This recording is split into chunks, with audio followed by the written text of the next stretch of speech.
ಇವತ್ತಿನ ವಿಶೇಷ ಏನಂದ್ರೆ ನಾವು ಹೊರಗಡೆ ಹೋಗಿ ಹಣ್ಣನ್ನ ತರ್ತೀವಿ ಮತ್ತೆ ತರಕಾರಿಗಳನ್ನ ತರ್ತೀವಿ. ಆದ್ರೆ ತಂದ್ಮೇಲೆ ಇದಕ್ಕೆಲ್ಲ ಕೆಮಿಕಲ್ ಹಾಕಿದಾರೋ ಏನೋ ಅನ್ನುವ ಭಯ ನಮ್ಮನ್ನ ಕಾಡತ್ತೆ. ಈ ಹಣ್ಣನ್ನ ತಿನ್ಬೇಕಾ ಬೇಡ್ವಾ ಅನ್ನುವ ಒಂದು ಕುತೂಹಲದಿಂದಲೇ ಇರ್ತೀವಿ ಅಲ್ವಾ. ಇವಾಗ ಎಲ್ಲ ಕಡೆ ಹೇಳ್ತಾ ಇರೋದು ಹಣ್ಣಿಗೆ ಕೆಮಿಕಲ್ ಹಾಕಿರ್ತಾರೆ, ಹಣ್ಣನ್ನ ತಿನ್ಬಾರ್ದು ಅಂತೆಲ್ಲ ಹೇಳ್ತಾ ಇರ್ತಾರೆ. ಹಾಯ್ ಎಲ್ರಿಗೂ ನಮಸ್ಕಾರ, ವೆಲ್ಕಮ್ ಬ್ಯಾಕ್ ಟು ದೀಪಾಸ್ ಕನಸು ಯೂಟ್ಯೂಬ್ ಚಾನೆಲ್. ನಾನು ನಿಮ್ಮ ದೀಪ. ಇವತ್ತು ವಿಶೇಷವಾಗಿ ನಮ್ಮ ಕೆಮಿಕಲ್ ಮುಕ್ತ ಹಣ್ಣನ್ನಾಗ್ಲಿ ತರಕಾರಿಗಳನ್ನಾಗ್ಲಿ ನಾವು ಮನೇಲಿ ಹೇಗ್ ಮಾಡ್ಕೊಳ್ಳೋದು, ಇವಾಗ ಕೆಮಿಕಲ್ ಹಾಕಿ ಇದ್ರುನು ಅದನ್ನ ತೆಕ್ಮಟ್ಟಿಗೆ ನಾವು ಹೇಗ್ ಮನೆಯಲ್ಲೇ ರಿಮೂವ್ ಮಾಡ್ಕೊಂಡು ಅದನ್ನ ಯೂಸ್ ಮಾಡ್ಕೊಳ್ಳೋದು, ಅದರ ವಿಶೇಷತೆನೇ ಇವತ್ತು ನಾನು ಹೇಳ್ತಾ ಇದ್ದೀನಿ. ಅದನ್ನ ಒಂದು ಮಿಷಿನ್ ಮೂಲಕನೂ ನೀವು ಮಾಡ್ಕೋಬಹುದು, ಇಲ್ಲ ಮನೆಯಲ್ಲೂ ಕೂಡ ಮಾಡ್ಕೋಬಹುದು. ಬಟ್ ಈ ಮಿಷನ್ ಏನ್ ಮಾಡುತ್ತೆ, ಇದ್ರ ಕೆಲಸ ಏನು, ಈ ಪ್ರಾಡಕ್ಟ್ ಯಾಕೆ ನಾವು ಯೂಸ್ ಮಾಡ್ತೀವಿ ಎನ್ನುದ್ರ ಬಗ್ಗೆ ನಾನು ಇವತ್ತು ನಿಮ್ಗೆ ಮಾಹಿತಿ ಕೊಡ್ತೀನಿ. ಓಕೆನಾ, ಬನ್ನಿ ಇವಾಗ ಕ್ವಿಕ್ ಆಗಿ ಶುರು ಮಾಡ್ತೀನಿ. ಇವಾಗ ನೀವು ಗ್ರೇಪ್ಸ್ ಅನ್ನ ತರ್ತೀರಾ, ದ್ರಾಕ್ಷಿ ಸೀಸನ್ ಇವಾಗ ಶುರುವಾಗಿದೆ, ಸೆಕೆಗಾಲ ಅಲ್ವಾ, ದ್ರಾಕ್ಷಿ ಸೀಸನ್ ಶುರುವಾಗಿದೆ. ಹಾಗೆ ಕಲ್ಲಂಗಡಿ ಹಣ್ಣಿನ ಸೀಸನ್ ಕೂಡ ಶುರುವಾಗಿದೆ. ಕಲ್ಲಂಗಡಿ ಹಣ್ಣಿಗೆ ಏನ್ ಮಾಡ್ತಾರೆ ಅಂದ್ರೆ ಹೇಳಿದ್ರೆ, ಇವಾಗ ಎಲ್ಲಾ ವೈರಲ್ ಆಗ್ತಿರೋದು, ಅದಕ್ಕೆ ಇಂಜೆಕ್ಷನ್ ಮಾಡ್ತಾರೆ. ಸೊ ಒಳಗಡೆ ಇಂಜೆಕ್ಷನ್ ಮಾಡೋದ್ರಿಂದ ಅದ್ರ ಕಲರ್ ತುಂಬಾ ರೆಡ್ ಆಗಿ ಬರ್ತಾ ಇರುತ್ತೆ. ರೆಡ್ ಆದಾಗ ನಮ್ಮ ಕಸ್ಟಮರ್ ಹೇಗೂ ತಗೊಳ್ತಾರೆ ಅನ್ನೋದು ಒಂದು ಹೋಪ್ ಇರುತ್ತೆ ಮಾರುವವರಿಗೆ. ಹಾಗಾಗಿ ಆತರ ಮಾಡಿ ಇರ್ತಾರೆ, ಕಸ್ಟಮರ್ ಈಸಿಯಾಗಿ ತಗೊಂಡು ಹೋಗ್ತಾರೆ ನೋಡ್ಕೊಂಡು ಅಂತೇಳಿ.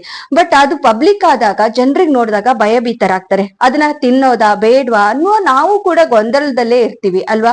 ಅದನ್ನ ತಿನ್ಕೊಂಡು ಇನ್ನೇನಾದ್ರೂ ಶುರು ಆಗತ್ತಾ ಅನ್ನೋ. ಆದ್ರೆ ತಿನ್ನುವ ಆಸೆ ಕೂಡ ಎಲ್ರಿಗೂ ಖಂಡಿತ ಇರುತ್ತೆ, ತಿನ್ಬೇಕು, ಅದೊಂದು ಸೀಸನ್ ತಿನ್ಬೇಕು ಮತ್ತೆ ಸಿಗಲ್ಲ ಅನ್ನೋ ಆಸೆನೂ ಕೂಡ ಇರುತ್ತೆ. ಬಟ್ ಏನು ಮಾಡಕ್ಕಾಗಲ್ಲ. ಬಟ್ ಇವಾಗ ದ್ರಾಕ್ಷಿನೂ ಅಷ್ಟೇ ಸೀಸನ್ ಅಲ್ವಾ. ಬಟ್ ದ್ರಾಕ್ಷಿನೆಲ್ಲ ನಾವ್ ಏನ್ ಮಾಡ್ತೀವಿ, ಸಿಪ್ಪೆ ತೆಗೆದು ತಿನ್ನಕ್ಕಾಗಲ್ಲ, ಅದನ್ನ ಹಾಗೇನೆ ತಿನ್ಬೇಕು. ಇವಾಗ ನೀವು ಆಪಲ್ ತಂದ್ರೆ ಅದನ್ನ ವ್ಯಾಕ್ಸ್ ಇರುತ್ತೆ, ಅದನ್ನ ನೀವು ಸಿಪ್ಪೆ ತೆಗೆದು ಕೂಡ ತಿನ್ಬಹುದು. ಬಾಳೆಹಣ್ಣು ಅಂದ್ರೆ ಸಿಪ್ಪೆ ತೆಗಿಬಹುದು, ಆರೆಂಜ್ ಅಂದ್ರೂ ಕೂಡ ಸಿಪ್ಪೆ ತಗೊಂಡ್ ತಿನ್ಬಹುದು. ಸಿಪ್ಪೆ ತೆಗೆಯುವುದಕ್ಕೆ ಆಪ್ಷನ್ ಇರುತ್ತೆ, ಏನೋ ಒಂದು ಮನಸ್ಸಿಗೆ ನೆಮ್ಮದಿ ಇರುತ್ತೆ, ಸಿಪ್ಪೆ ಒಳಗಡೆ ಇರುತ್ತೆ ಅಲ್ವಾ, ಸಿಪ್ಪೆ ತಗೊಂಡ್ ತಿನ್ಬಹುದು ಅಂತ. ಬಟ್ ದ್ರಾಕ್ಷಿ ಎಲ್ಲ ಹಾಗಾಗಲ್ಲ ಅಲ್ವಾ. ಅದಕ್ಕಾಗಿ ಮತ್ತೆ ತರಕಾರಿ, ಕೆಲವೊಂದ್ ತರಕಾರಿ ಇವಾಗ ತೊಂಡೆಕಾಯಿ ತಂದ್ರೆ ಅದನ್ನ ನಾವು ಸಿಪ್ಪೆ ಸಮೇತ ಹಾಗೆ ತಿನ್ಬೇಕಾಗುತ್ತೆ, ಅದನ್ನ ಸಿಪ್ಪೆ ತೆಗಿಯಕ್ಕಾಗಲ್ಲ. ಕ್ಯಾರೆಟು ಮತ್ತೆ ಮೂಲಂಗಿ, ಬೀಟ್ರೂಟು ಇಂಥದೆಲ್ಲ ಸಿಪ್ಪೆ ತೆಗಿಬಹುದು. ಇವಾಗ ಕ್ಯಾಪ್ಸಿಕಮ್, ದೊಡ್ಡ ಮೆಣಸು, ಅದು ಕೂಡ ಹಾಗೆ ಅಲ್ವಾ, ಸಿಪ್ಪೆ ತೆಗಿಯಕ್ಕಾಗಲ್ಲ, ಹಾಗೆ ಬಳಸ್ಬೇಕು. ಹಸಿಮೆಣಸು ಅದೆಲ್ಲ ಕೂಡ ನಾವು ಹಾಗೆ ಬಳಸ್ಬೇಕಾಗುತ್ತೆ. ಅವಾಗ ನಮ್ಗೆ ಏನು ಹೊರಗಡೆ ಬೆಳೆಯುವಾಗ ಏನ್ ಮಾಡ್ತಾರೆ, ಅದಕ್ಕೆ ಹುಳ ಬಂದ್ ಕೂತ್ಕೊಳ್ಳುತ್ತೆ, ಇಲ್ಲ ಏನೋ ಒಂದು ಕೆಮಿಕಲ್ ಅನ್ನ ಹಾಕಿರ್ತಾರೆ, ಹಾಳಾಗ್ಬಾರ್ದು ಅನ್ನೋ ಉದ್ದೇಶದಿಂದ, ಇಲ್ಲ ಹುಳ ತಿನ್ಬಾರ್ದು ಅನ್ನೋ ಉದ್ದೇಶದಿಂದ ಹಾಕಿರ್ತಾರೆ. ನಾವು ಇಲ್ಲಿ ಮನೆ ತಂದಾಗ ಅದನ್ನ ಯಾವ ರೀತಿ ಕ್ಲೀನ್ ಮಾಡ್ಕೊಂಡು ತಿನ್ಬೇಕು, ಇಲ್ಲ ಯಾವ್ದಾದ್ರು ಒಂದು ಪ್ರಾಡಕ್ಟ್ ಇದ್ರೆ ಹೇಳಿ ಅಂದ್ರೆ ಇದು ಫ್ರೂಟ್ಸ್ ಅಂಡ್ ವೆಜಿಟೇಬಲ್ಸ್ ಕ್ಲೀನರ್ ಅಂತ ಹೇಳಿ, ಹಣ್ಣು ಮತ್ತು ತರಕಾರಿಯ ಕ್ಲೀನ್ ಮಾಡುವ ಒಂದು ಮೆಷಿನ್. ಇದು ತುಂಬಾ ಚೆನ್ನಾಗಿ ಇದ್ರಲ್ಲಿ ಏನ್ ಮಾಡತ್ತೆ ಅಂದ್ರೆ, ಇದು ನಿಮ್ಗೆ ತರಕಾರಿಯಲ್ಲಾಗ್ಲಿ ಹಣ್ಣಿನಲ್ಲಾಗ್ಲಿ ಯಾವ್ದಾದ್ರು ಕ್ರಿಮಿ ಕೀಟ, ಬ್ಯಾಕ್ಟೀರಿಯಾ ಮತ್ತೆ ಧೂಳು ಅದೆಲ್ಲದೂ ಕೂಡ ಇದು ರಿಮೂವ್ ಆಗುತ್ತೆ. ಇದನ್ನ ಯೂಸ್ ಮಾಡೋದ್ರಿಂದ ರಿಮೂವ್ ಆಗತ್ತೆ. ಬಟ್ ಇದನ್ನ ಹೇಗೆ ಉಪಯೋಗಿಸೋದು ಅಂತ ಇವಾಗ ತೋರ್ಸ್ಕೊಡ್ತೀನಿ, ಲೇಟ್ ಮಾಡಲ್ಲ. ಇಲ್ಲಿ ನೋಡಿ ನಿಮ್ಗೆ, ಇವಾಗ ನೋಡಿ ಇಲ್ಲಿ ನಿಮ್ಗೆ ಒಂದು, ಇದು ತುಂಬಾ ಲೈಟ್ ವೇಟ್ ಪ್ರಾಡಕ್ಟ್. ಓಕೆ, ತುಂಬಾ ಲೈಟ್ ವೇಟ್ ಇದೆ, ಭಾರ ಏನು ಇಲ್ಲ, ಈಸಿಯಾಗಿ ನೀವು ಮೇಂಟೈನ್ ಮಾಡ್ಕೋಬಹುದು, ಈಸಿಯಾಗಿ ಕ್ಲೀನ್ ಮಾಡಿಯೂ ಕೂಡ ಯೂಸ್ ಮಾಡ್ಕೋಬಹುದು. ಇದನ್ನ ನೋಡಿ ಈ ತರ ಓಪನ್ ಮಾಡ್ಕೋಬೇಕು. ಓಪನ್ ಮಾಡಿದ್ಮೇಲೆ ಇದು ನೋಡಿ ಈ ತರ ಕಾಣಿಸುತ್ತೆ, ಮಧ್ಯದಲ್ಲಿ ಒಂದು ಸಿಮೆಂಟ್ ಕಲರ್ ಕಂಡ ತರ ಕಾಣಿಸುತ್ತೆ, ಮಧ್ಯದಲ್ಲಿ ಹೋಲ್ ಇದೆ ಅದು. ಓಕೆ, ಇಷ್ಟು ಇದಕ್ಕೆ ಒಂದು ನಿಮ್ಗೆ 10 ಲೀಟರ್ ಹಿಡಿಯುತ್ತೆ ಇದು. ಇಲ್ಲಿ 3 ಬಟನ್ ಕೊಟ್ಟಿದ್ದಾರೆ ನೋಡಿ, ಇಲ್ಲಿ ಆನ್ ಆಫ್ ಅಂತ ಕೊಟ್ಟಿದ್ದಾರೆ, ಆಮೇಲೆ ಇಲ್ಲಿ ಫ್ರೂಟ್ಸ್ ಅಂಡ್ ವೆಜಿಟೇಬಲ್ಸ್ ಅಂತ ಕೊಟ್ಟಿದ್ದಾರೆ, ಮತ್ತೆ ನಿಮ್ಗೆ ಮಾಂಸನೂ ಕೂಡ ಕ್ಲೀನ್ ಮಾಡ್ಬೋದು ಅಂತ ಕೊಟ್ಟಿದ್ದಾರೆ. ಬಟ್ ನಾನು ಮಾಂಸ ಯಾವತ್ತೂ ಹಾಕಿಲ್ಲ, ಸ್ಮೆಲ್ ಬರುತ್ತೆ ಅಂತ. ಬಟ್ ಫ್ರೂಟ್ಸ್ ಅಂಡ್ ವೆಜಿಟೇಬಲ್ಸ್ ಅನ್ನೆಲ್ಲ ಕ್ಲೀನ್ ಮಾಡಿದೀನಿ, ಚೆನ್ನಾಗಿ ಕ್ಲೀನ್ ಆಯ್ತು. ಇಟ್ಸ್ ಎಲ್ಲೋ ಕಂಪ್ನಿಯವರದು. ಇದು ಯಾವ್ದು ಪ್ರಮೋಷನ್ ವಿಡಿಯೋ ಅಂತ ಅನ್ಕೋಬೇಡಿ ಫ್ರೆಂಡ್ಸ್, ಯಾವ್ದೇ ರೀತಿಯ ಪ್ರಮೋಷನ್ ವಿಡಿಯೋ ಅಂತ ಖಂಡಿತ ಅಲ್ಲ. ನಾನ್ ನಿಮ್ಗೂ ಕೂಡ ಯೂಸ್ ಆಗ್ಲಿ ಅಂತ ತೋರಿಸ್ತಾ ಇದ್ದೀನಿ ಅಷ್ಟೇ. ನೋಡಿ ಇಲ್ಲಿ ಬ್ಯಾಕ್ ಸೈಡ್ ಒಂದು ಪೈಪ್ ಕೊಟ್ಟಿದ್ದಾರೆ. ಇದೇನು ಕೊಟ್ಟಿದ್ದಾರೆ ಅಂದ್ರೆ, ನಾವೀಗ ಇಲ್ಲಿ ಕ್ಲೀನ್ ಮಾಡಕ್ಕೆ ಒಂದಿಷ್ಟು ನೀರ್ ತುಂಬಿಸ್ತೀವಲ್ವಾ, ಈ ನೀರನ್ನ ನಾವು ರಿಮೂವ್ ಮಾಡ್ಬೇಕಾದ್ರೆ ಇದ್ರ ಸಹಾಯದಿಂದ ನೀವು ಇದನ್ನ ತೆಗೆದ್ಬಿಟ್ಟು ಈ ತರ ಮಾಡಿದ್ರೆ ನೀರ್ ರಿಮೂವ್ ಆಗತ್ತೆ. ಓಕೆ, ನಾನು ನಿಮ್ಗೆ ಲೈವ್ ಅಲ್ಲೇ ತೋರಿಸ್ಬಿಡ್ತೀನಿ ಹೇಗೆ ಯೂಸ್ ಮಾಡೋದಂತ. ಇವಾಗ ನಾನಿಲ್ಲಿ ನೋಡಿ, ಇಲ್ಲಿ ಒಂದು ಪ್ಲಗ್ ಕೊಟ್ಟಿರ್ತಾರೆ, ಸೊ ಇದನ್ನ ನೀವು ಕರೆಂಟ್ಗೆ ಪ್ಲಗ್ ಮಾಡ್ಕೋಬೇಕು. ನಾನು ಇಲ್ಲಿ ಮಾಡ್ಕೋತೀನಿ. ಇವಾಗ ನೀವು ಇದಕ್ಕೆ ಫುಲ್ ಹಣ್ಣನ್ನ ಹಾಕೊಳ್ಳಿ. ನೀವು ತುಂಬಾ ದ್ರಾಕ್ಷಿ ಹಣ್ಣು ತಗೊಂಡಿದ್ರೆ ಫುಲ್ ದ್ರಾಕ್ಷಿ ಹಣ್ಣನ್ನೇ ಕ್ಲೀನ್ ಮಾಡ್ಕೋಬಹುದು.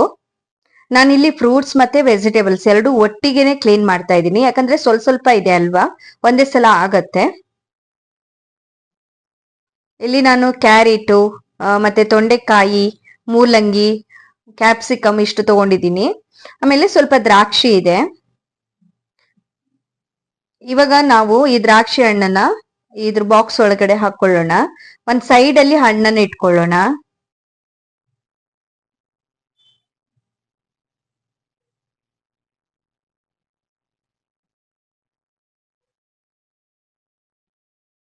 ಈ ತರ ಒಂದ್ ಸೈಡ್ ಅಲ್ಲಿ ಹಣ್ಣನ್ನ ಸೇರ್ಸ್ಕೊಳ್ಳಿ. ಆಮೇಲೆ ನೀವು ಈ ವೆಜಿಟೇಬಲ್ಸ್ ತರಕಾರಿ ಇದೆಯಲ್ಲ, ಮೂಲಂಗಿ, ಕ್ಯಾರೆಟು, ಆಮೇಲೆ ಬೀಟ್ರೂಟು, ಕ್ಯಾಪ್ಸಿಕಮ್ಮು ಮತ್ತೆ ತೊಂಡೆಕಾಯಿ ಅದನ್ನು ಸಹ ಹಾಕೊಳ್ಳಿ.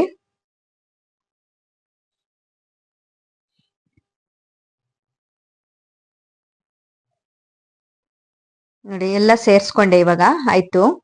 ಈಗ ನೀವೇನ್ ಮಾಡ್ಬೇಕು ಅಂದ್ರೆ ಇದು ಮುಳುಗೋ ತನಕ ಫುಲ್ ನೀರನ್ನ ಸೇರ್ಸ್ಕೋಬೇಕು. ನಾನಿಲ್ಲಿ ನೀರ್ ತಗೊಂಡಿದ್ದೀನಿ ನೋಡಿ. ನೀರ್ ಫುಲ್ ಅದು ತರಕಾರಿ ಮುಳುಗೋ ತನಕ ನೀರ್ ಹಾಕ್ಬೇಕು. ನಿಮ್ ಫ್ರಂಟ್ ಅಲ್ಲಿ ಕಾಣಿಸುತ್ತೆ ನೋಡಿ.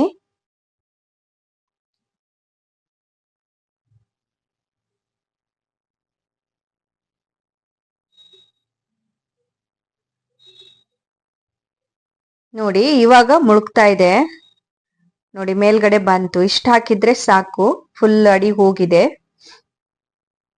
ಕ್ಯಾಪ್ಸಿಕಮ್ ಸ್ವಲ್ಪ ಲೈಟ್ ಇರುತ್ತಲ್ಲ, ಅದು ಮೇಲ್ಗಡೆ ತೇಲ್ತಾ ಇರತ್ತೆ ನೋಡಿ. ಇಷ್ಟ ಹಾಕೋಬೇಕೀಗ ನೀವು. ಈ ಲೈನ್ ಇದೆಯಲ್ಲ, ಆ ಲೈನ್ ತನಕ ಬರ್ಬೇಕು. ಇವಾಗ ಇಷ್ಟ ಆಯ್ತು, ಸಾಕು. ನೀವು ಫುಲ್ ಹಾಕ್ಬೇಕಂತ ಏನಿಲ್ಲ ಆಯ್ತಾ. ನೀವು ಅದು ಒಂದು ಮುಳುಗೋ ತನಕ ಹಾಕಿದ್ರೆ ಆಯ್ತು. ಕ್ಯಾಪ್ಸಿಕಮ್ ಸ್ವಲ್ಪ ಲೈಟ್ ಇದೆಯಲ್ಲ, ಅದು ನೀರ್ ಮೇಲೆ ತೇಲ್ತಾ ಇರತ್ತೆ. ಹಾಗೆ ಮುಚ್ಬಿಡಿ. ಇವಾಗ ಪ್ಲಗ್ ಆನ್ ಮಾಡ್ಕೊಳ್ಳಿ.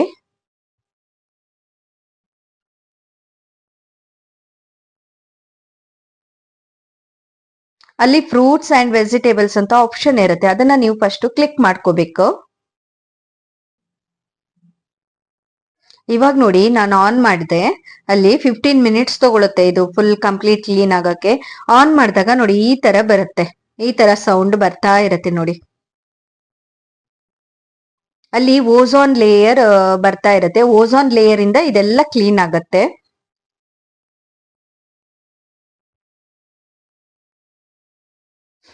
ನೋಡಿ ಈ ತರ ಸೌಂಡ್ ಆಗಿ ಬರ್ತಾ ಇರತ್ತೆ. ಇದಿವಾಗ ಕಂಪ್ಲೀಟ್ ಆಗಿ ಆಗಿದೆ. ನೀವು ಈ ಪೈಪ್ ಅನ್ನು ತಗೊಂಡೋಗಿ ಡೈರೆಕ್ಟ್ ಆಗಿ ಸಿಂಕ್ ಅಲ್ಲಿ ಈ ತರ ಮಾಡಿ ಬಿಡ್ಬೋದು. ನಾನಲ್ಲಿ ಸಿಂಕಿಗೆ ಹೋಗಕ್ ಆಗಲ್ಲ, ವಿಡಿಯೋ ಮಾಡಕ್ ಆಗಲ್ಲ ಅಂತ, ಸೊ ಇಲ್ಲೇ ನೀರು ಒಂದ್ ಪಾತ್ರೆಯಲ್ಲಿ ಹಾಕಿ ತೋರಿಸ್ತಾ ಇದ್ದೀನಿ ನೋಡಿ. ಈ ತರ ಮಾಡಿದಾಗ ಅದು ಕ್ಲೀನ್ ಆಗಿ ಎಲ್ಲ ನೀರು ಇದಕ್ ಬರುತ್ತೆ. ಈಸಿ, ನಿಮ್ಗೆ ಕ್ಲೀನ್ ಮಾಡ್ಕೊಳಕ್ ತುಂಬಾ ಈಸಿ, ಏನು ಕಷ್ಟ ಇಲ್ಲ ನೋಡಿ. ಈ ತರ ಮಾಡ್ಕೊಳ್ಳಿ. ಅಷ್ಟು ನೀರನ್ನ ನೀವು ಕಂಪ್ಲೀಟ್ ಆಗಿ ಕ್ಲೀನ್ ಮಾಡಿ ತೆಗಿಬೇಕು. ಇಷ್ಟೇ ಇದ್ರ ಕೆಲ್ಸ, ಇನ್ನೇನಿಲ್ಲ. ಇದಾದ್ಮೇಲೆ ನೀವು ಒಂದ್ಸಲ ಇದನ್ನ ತೊಳೆದು ನೀಟಾಗಿ ಕ್ಲೀನ್ ಮಾಡಿ ಇಟ್ರೆ ಆಯ್ತು. ಇವಾಗ ಈ ತರ ಫಿಕ್ಸ್ ಮಾಡ್ಕೊಳ್ಳಿ. ಈಗ ನಾನು ಫ್ರೂಟ್ಸ್ ಅನ್ನೆಲ್ಲ ತಗೊಳ್ತೀನಿ ನೋಡಿ. ಎಲ್ಲ ಕ್ಲೀನ್ ಆಗಿ ಬಂದಿದೆ. ಗ್ರೇಪ್ಸ್ ಅಂತೂ ಸೂಪರ್ ಕ್ಲೀನ್ ಆಗಿ ಬಂದಿದೆ. ಇದನ್ನ ಏನ್ ಮಾಡಿ ಹಾಗೆ ಯೂಸ್ ಮಾಡಕ್ಕಿಂತ ಇನ್ನೊಮ್ಮೆ ನೀವು ನೀರ್ ಹಾಕೊಂಡು ಯೂಸ್ ಮಾಡ್ಕೋಬಹುದು. ಈ ತರ ಮಾಡ್ಕೊಳ್ಳಿ. ಆಮೇಲೆ ವೆಜಿಟೇಬಲ್ಸ್ ಕೂಡ ಒಂದ್ ಪಾತ್ರಕ್ಕೆ ತಗೊಳ್ಳಿ. ತುಂಬಾ ನೀಟಾಗಿ ಎಲ್ಲ ಕ್ಲೀನ್ ಆಗಿದೆ ನೋಡಿ. ಎಷ್ಟು ಗಲೀಜಿತ್ತು ತೊಂಡೆಕಾಯಲ್ಲಿ, ತುಂಬಾ ಕ್ಲೀನ್ ಆಗ್ಬಿಟ್ಟಿದೆ ನೋಡಿ. ತೊಂಡೆಕಾಯಿ ಮೇಲ್ಗಡೆ ತುಂಬಾ ಗಲೀಜಿರತ್ತೆ ಅಲ್ವಾ, ನಾವು ಅಂಗಡಿಯಿಂದ ತಂದಾಗ ಇದು ಎಲ್ಲ ಕ್ಲೀನ್ ಆಗಿ ನಮ್ ಮಾಡ್ಕೊಟ್ಟಿದೆ. ತೆಗೆಯೋದು ಹಾಕೋದು ಏನು ಎಂತ ಕೆಲ್ಸ ಜಾಸ್ತಿ ಏನಿಲ್ಲ. ಆರಾಮಾಗಿ ನಾವು ಇದನ್ನ ಮಾಡ್ಕೋಬಹುದು, ಮತ್ತೆ ಯೂಸ್ ಕೂಡ ಮಾಡ್ಕೋಬಹುದು. ಇಲ್ಲ ನಿಮ್ಗೆ ಇದೆಲ್ಲ ಆಗಲ್ಲ ಅಂದ್ರೆ ತಂದಾಗ ಒಂದ್ ಸ್ವಲ್ಪ ದ್ರಾಕ್ಷಿ ತಂದಾಗ ಒಂದ್ ಸ್ವಲ್ಪ ಉಪ್ಪು ಮತ್ತೆ ಸೋಡಾ ಪುಡಿ ಹಾಕಿ ಒಂದ್ 2-3 ಗಂಟೆ ಹೊತ್ತ ಅದ್ರ ನೀರಲ್ಲಿ ನೆನ್ಸ್ಬಿಡಿ. ಆಮೇಲೆ ಒಂದು 2-3 ಸಲ ನೀರ್ ಹಾಕಿ ತೊಳ್ಕೊಂಡ್ಬಿಡಿ.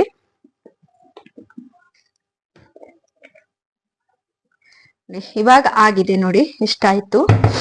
ಇದಕ್ಕೆ ನೀವೀಗ ಏನ್ ಮಾಡ್ಬೇಕು ನೋಡಿ, ಈ ತರ ಆಗಿದೆ, ಇಷ್ಟು ಕ್ಲೀನ್ ಆಯ್ತು. ಇವಾಗ ನಾವೇನ್ ಮಾಡ್ಬೇಕು, ಇಷ್ಟು ಕ್ಲೀನ್ ಆಯ್ತಲ್ವಾ. ಇವಾಗ ನಾವೇನ್ ಮಾಡ್ಬೇಕು, ಸ್ವಲ್ಪ ಫ್ರೆಶ್ ನೀರನ್ನ ಒಂದ್ಸಲ ಹಾಕಿ ತೊಳೆದು ಬಿಡ್ಬೇಕು. ನಾನಿಲ್ಲಿ ಸ್ವಲ್ಪ ಫ್ರೆಶ್ ನೀರ್ ತಗೊಂಡಿದ್ದೆ ಆಯ್ತಾ. ಕ್ಲೀನ್ ಮಾಡಿ ತೋರಿಸ್ತೀನಿ. ಈ ತರ ಮಾಡ್ಕೊಂಡು ಒಮ್ಮೆ ಹೀಗೆ ಕ್ಲೀನ್ ಮಾಡ್ಕೊಂಡು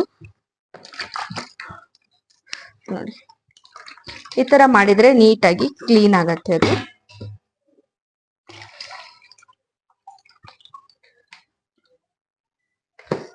ಆಯ್ತು, ಇಷ್ಟೇ ಇದ್ರ ಕೆಲ್ಸ.